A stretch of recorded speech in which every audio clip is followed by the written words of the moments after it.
Assalomu alaykum aziz yurtdoshlar. 2-may juma kuni aka-ukalar Toshkentdan Moskvaga primoy reyslarimiz ketmoqda.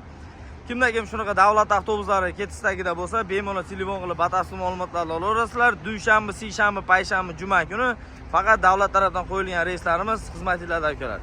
Yuklarga esa yuklar bepul aka-ukalar, avtobusimiz holatda hamma sharoitiga ega, konditsioner.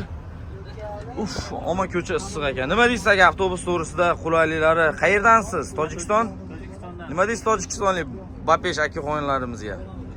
Tojikiston Bapeshmi? Tojikiston Bapesh. Gap yo'q. Mana akalar konditsioner hamma sharoitlariga ega aka. Siz qayerdansiz aka?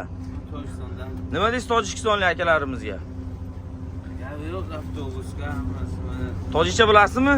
Bir tojikcha gapirib bering akalarimizga. Gap nez avtobusan nag'za ba'zilar. Konditsioner работает. Konditsioner mashg'ul. Davlat O'zbekiston avtobus. Qancha so'lab beraymi men nag'z. Abdushif brat. Aka-ukalar mana Tojikistonlik fuqarosi bo'lasizlarmi? O'zbekistonlik fuqarosi bo'ladi. Qirg'izistonlikmi, Qozog'istonlikmi, любой senga aka-ukalarimizni olib ketaveramiz aka. Telefon qilib batafsil ma'lumotlarni olaverasizlar.